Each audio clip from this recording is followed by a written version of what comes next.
This is Beyond the Veil with Norman Meredith. Good evening, ladies and gentlemen, and welcome back for another episode of Beyond the Veil with me, your host, Norman Meredith, and at least my producer and co-host, lurking in the background. In the background. It's Christmas season. This is going to be our last post for the year. We're going to take 3 weeks off to handle Christmas stuff, do a little reflecting, get some rest, eat turkey and ham, and spend time with family and look at future projects, as well as take care of some stuff around the house and attend a lot of parties and stuff like that. So this will be the last post for the year. And tonight's episode, we're going to talk about cattle mutilations. Now, if you watched last episode where we talked about Dulce Base, one of the things that we lightly talked on was about cattle mutilations that were occurring in the Albuquerque, New Mexico area, especially around Dulce area. Now, tonight we're going to talk a little bit more about the mysteriousness involved with cattle mutilations. Are they real or are they natural? And then we'll briefly talk about a former news reporter that unexpectedly became an expert on cattle mutilations and who was well known into the field until she passed away a couple years ago from cancer. All right, Ed, you got any questions before we get started on this subject? I'm a little bit of a skeptic on it, but I always want to look, I guess on this show, you can call it devil's advocate.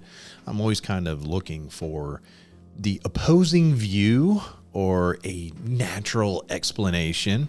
But obviously cattle mutilation, that tells me that naturally occurring it would be the chupacabra. Has to be, right? Could be. That actually could be one answer, believe it or not, because the chupacabra is led to believe to attack animals, and mostly smaller animals like goats, chickens, and anything, say goat size or smaller. So it could be rabbits, smaller animals, even smaller cats or dogs. That's something that's not going to put up big enough fight. A cow, the only way I could see a cow being taken down by a chupacabra if there were pack animals. And so far, to my limited knowledge, chupacabras do not hunt in packs. Yes, sometimes they're seen in groups, but that does not mean that they're pack animals. Right. Okay. It's interesting about this subject. Do you remember an actor named Dan Urich? He played Spencer for Hires back in the 80s. He was in the original SWAT back in the 1970s. Nope. All right. Dan Urich played in a movie. I cannot remember the name of it. And do you know what it was about? Cattle mutilation. Believe it or not, yes. And it was about a black op being run by the U.S. government that was doing it. I cannot remember the name. We might have to look it up. But yeah, it had involved the government going out there and killing animals mysteriously. But the premise behind it was about a nerve agent that was released in the area. And they were trying to see how far it went and how bad it affected cattle. Interesting. There could be other explanations, and I think this one might be one as well. That is one of the most popular ones. There was a video, and there's been other videos, and I having a hard time finding them. I don't know why. All of a sudden, when I start to look for stuff, they disappear when I go to look for it. It's like there's a block. But there was one video from down south in South America where a reporter was talking to this gentleman, and in the background, a cow was literally being lifted up into the sky. Not with ropes, not with hooks and tethers, literally being lifted up like it was being taken up by a what's the word I'm looking for? A repulsor beam or something. It was being pulled up. And then everybody stopped to look at it and they're going, what's going on? And they didn't see the object in the sky, but they seen this cow go up and then disappeared. Now, on an episode of Skinwalker, they were out there talking and all that, and an object appeared in the sky over a cow, and this cow mysteriously died in the field. I don't know if you ever watched Skinwalker Ranch, but there was an episode about that in the second or third season, I believe, where a cow mysteriously fell over and died, and there was an object over it when this occurred. It was the weirdest thing that ever occurred. Now, what we're going to do is we're going to talk a minute about this newspaper reporter. Her name was Linda Moulton Howe. And if I recall, it was Denver or in New Mexico. She served as a newspaper reporter. And she got stuck into looking into cattle mutilations. Now, let me look up something here on Linda, and then I'll tell you a little more about her. But what it was, she went out there to look into cattle mutilations because she got a report that the sheriff's department was looking into it, and she got to get looking further in it, and then she was looking, and then people were telling her about more cattle mutilations that were going on and how they were so surgically clean that there was no reason why they should have been occurring, why they weren't dying naturally. Okay. You know, the cuts on these animals were clear, very surgical precision, but weren't done with a knife. All right, let me read you a little bit about her career. Now, Howe's early work focused on environmental issues.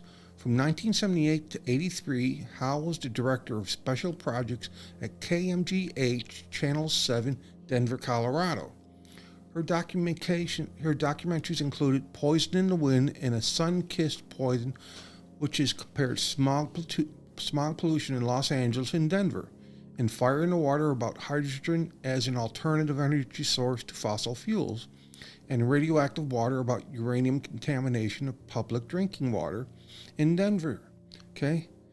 In 1980, Howe produced A Strange Harvest, a documentary that suggested unusual wounds found on cattle are the work of, get this, extraterrestrial beings who harvest body parts required for their survival or research, and the U.S. government is complicit. The documentary received Emmy Awards for audio achievement. In 1981, Howell became known as the staunch advocate for these ideas and began to focus on UFO conspiracy theories and speculation about connections between cattle mutilations, UFOs, and supposed government conspiracies, saying, "I am convinced that one or more alien intelligence are affecting this planet." Although Howell claimed she was shown secret documentation after being taken into confidence by an agent of the government, author John Greer wrote that Howell presented no evidence for such claims other than the very ambiguous evidence provided by rotting cow corpses. Well, that's what happens when you talk to a black ops person. They're going to be very ambiguous. Yes. Very vague, ambiguous, no details, nothing. And they're going to do it this way. They're going to either tell you 99% of the truth and 1% fact and 1% lie, or 1% truth and 99% lie. So you're getting something, but not everything. It's going to make it look, it's going to make you scratch your head. Is what am I getting is right, or what am I getting is wrong? Yeah, and it should, And there will always be a grain of truth in it, but you don't know what the degree of truth. And the other side of it, too, is because, it's not just they don't want to give up the mission or you know what I mean, give details or anything like that. It's that they're humble people, too, at the same time. Yeah. But they're killers, and it goes to their integrity. Yeah. You know what I mean? They're not going to tell people that. No. I mean, military members, even in U.S. government, sometimes we're told we don't see things that occur or happen or events. In my time in the service, I was told I would not see something. I can't go into details, but that's all I can tell you. Mm-hmm. So I can't tell you if I did see it or if it didn't happen. Right. It didn't happen, or where I was at. That's totally understandable too.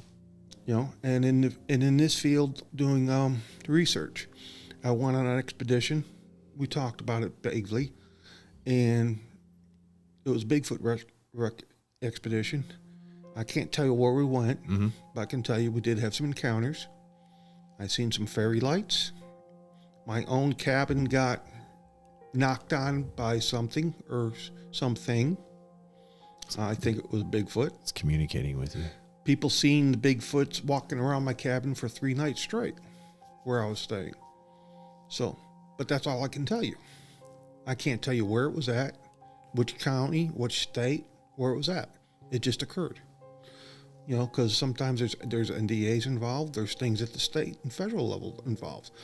You know, even now, I had a top secret clearance when I got out of the military. I think I'm still, you know, a lot of people don't realize it, but a lot of us are still held by that. You know? But going on, Linda became a very staunch advocate because as a reporter, trying to tell the truth was very important. Getting the facts out is important. And I agree with her because we are ready because the government has set up that narrative for over, see, we're at 25 now? Long time, Almost. man. 50? 55 years? Since 1950, you figure basically. 75 years. 75 years, they've built the narrative for us to be prepared for alien contact through the media, movies, plays, comics. I mean, you name it. They've done everything to prepare us to say E.T. is here. This thing with 3-eye atlas, okay? What happened to that? Just disappeared. At least the story did.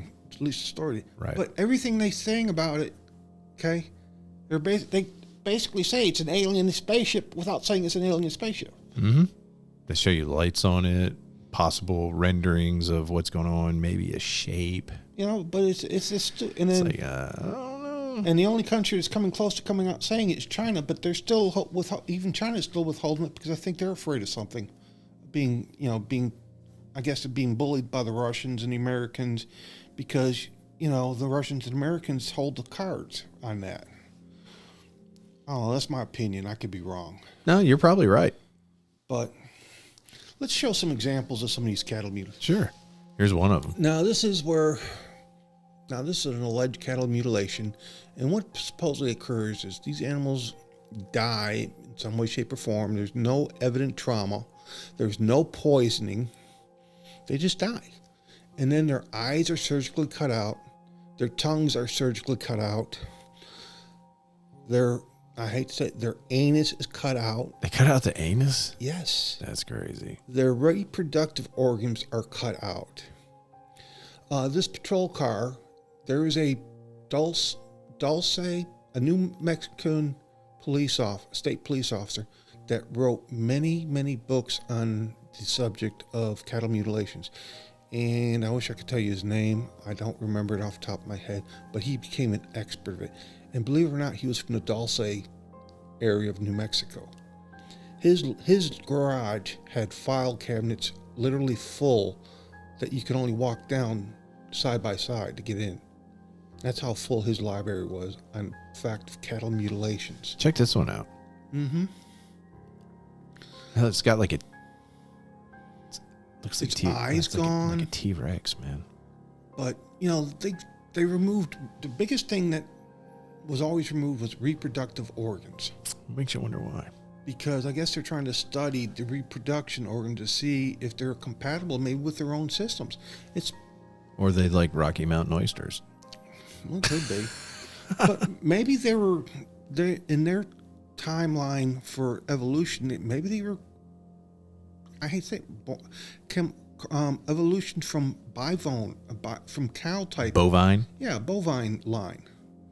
You know, and just, that was their evolutionary period. And then they just kept going and, you know what I'm saying, just went along that line. They need to like artificially inseminate the alien cow. Or maybe it was close enough that they could just genetically reproduce it. or change it to what they needed for themselves to create maybe in vitro wombs. Like it was one tick away and they needed it for something, or maybe there's an enzyme or some kind of stem cell, something from. I mean, all they got to do is change a couple of genetic markers and it was perfect. I mean, we use all sorts of stuff, Yeah. you know, for stem cell research and repair and all that sort of stuff. And then we go back to the ET angles. Let's show up a couple of these. E.T. ET. Okay. You know, we were talking about the ETs involved, and this is just some artist rendition, just using, you know, different programs just to create UFOs grabbing cattle up from the herds or the prairie or wherever they're out running around getting, you know, feeding. And that the spaceships come in and they pick them up, and it's always at dark. Yeah, some days I wish that was me. Just take me away, man. Don't say that. Might happen. And then you'll be on the show. You've heard it first, right here. And then you'll be on the show telling me about your up and close personal encounter. And anal probe and the whole bit. Yeah. That'll be an interesting show. But, you know, there's been a lot of talk about that. But there's also another possibility. You know, when people talk about black helicopters, Yeah. what's the chance that some of these so-called saucers are actually advanced drones and they're being used in the guise of saucers to pick up animals to check to see if something's wrong with them? Because, like I mentioned, that movie Dan Urich was in, something to do with chemicals or biologicals that may have escaped from a Black Ops research facility nearby.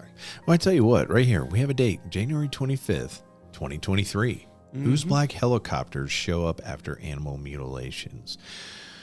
Where is this at? This looks more like Kansas or Texas, Oklahoma, North Texas or something. or Colorado, Maybe.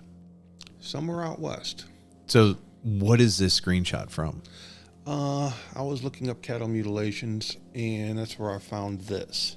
It's not like some weird meth head out there, No. you know, like stabbing cows, because they look like they've been out there for a while, like they're dried out. You know, like this one right here. This one looks like it's been out That one looks like it's been out there for a while. It must be cold, you know, for the preservation. Yeah. It must be wintertime. But then, too, also, you remember, dry heat will make it preserve a little bit, too, as well. Mm-hmm. All right, let me see if I can find it here on my tablet. All right. What do you got?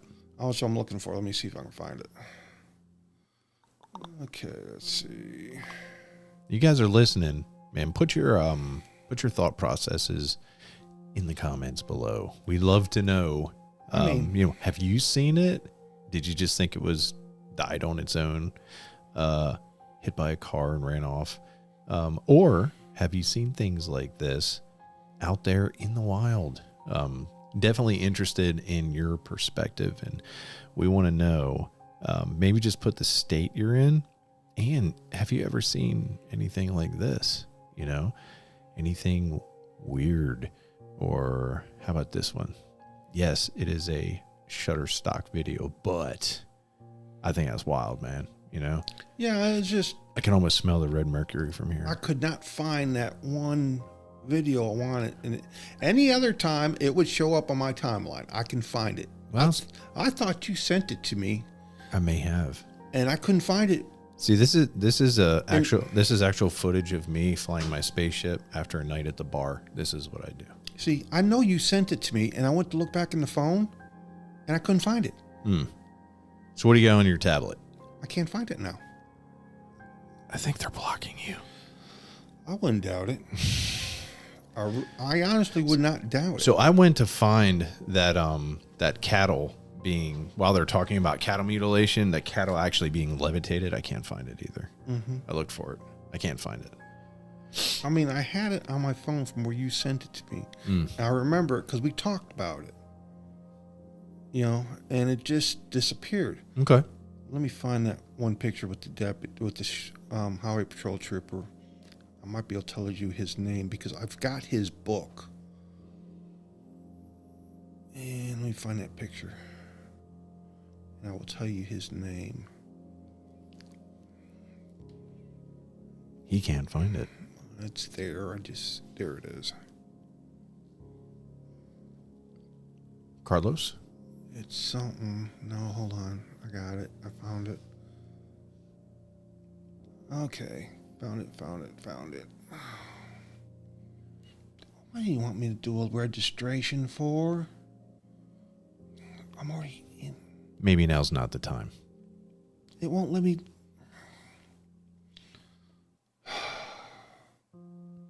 Gabe Valdez. Gabe Valdez. State Trooper Gabe Valdez of Dulce. Dolce. He's got a book out there that talks about the Dulce base and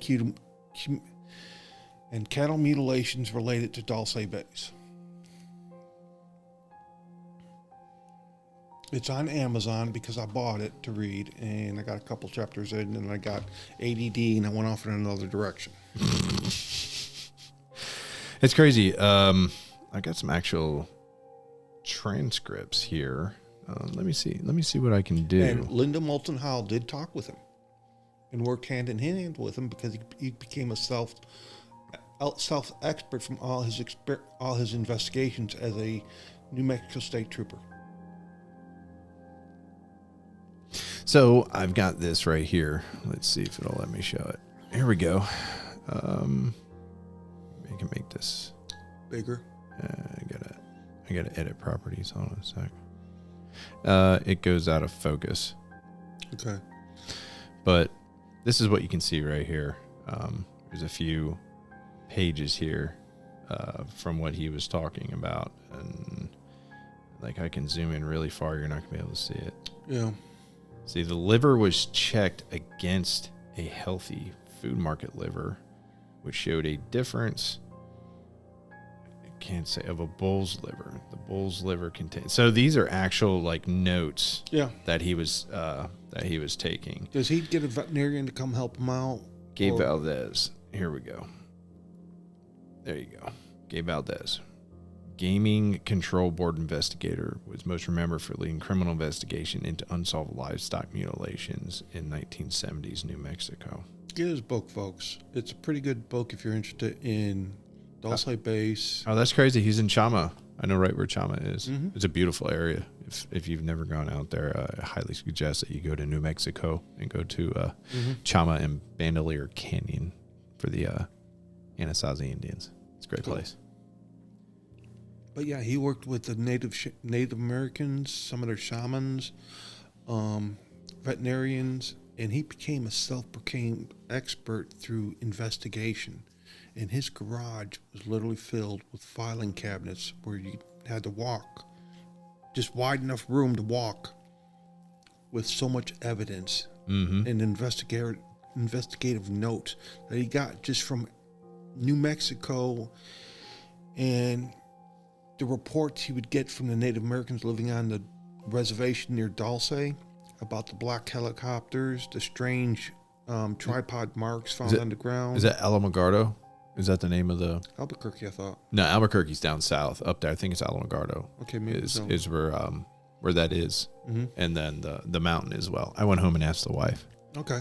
They call it, and the natives who live up there, some of the Navajo that live up there, call it by a different name. It's like Dulce, but it's pronounced different. Yeah. But yeah, they gave him a lot of information, and because it's a reservation, it makes it harder for state to go in there and investigate. Yeah, state has no authority on a reservation. But they invited him in because of his investigative abilities. Yeah, the federal for sure, and animals like not animal control, but I think it's Bureau of Land Management, but definitely the feds go in there. But everything is up to the reservation. The tribal council is what it is, basically. They can do whatever they want. It's like it's not part of America. And they don't trust federals. They trust people that do. When's the last time a Native American trusted a Fed? Come on. Even the good Feds back in the day were absolutely terrible to them. They shouldn't trust them anyway. I don't think I know of any. There isn't any. So that's why it's like a little spot reserved for them, but it has no law, like no American law. Wounded Knee comes to mind. Yeah. And those are supposed to be the good guys. So I digress. Yes. All right, folks, we're going to leave it at that tonight. I hope this perks your interest in looking into Linda Moulton Howell, Gabe Valdez, state investigator, and what is going on in our world that's being hidden away by our government. Well, I hope you enjoyed this episode. We look forward to seeing you next year. Watch the skies. Tell me what you think, because there's a lot of activity going on in South Carolina, in the Anderson area. So let us know what you think or what you see. And we're wishing you a Merry Christmas and a Happy New Year from the staff of Beyond the Veil, which is basically Ed and I. That's right. And from our family. So y'all have a good one. Merry Christmas. Merry Christmas. Happy New Year.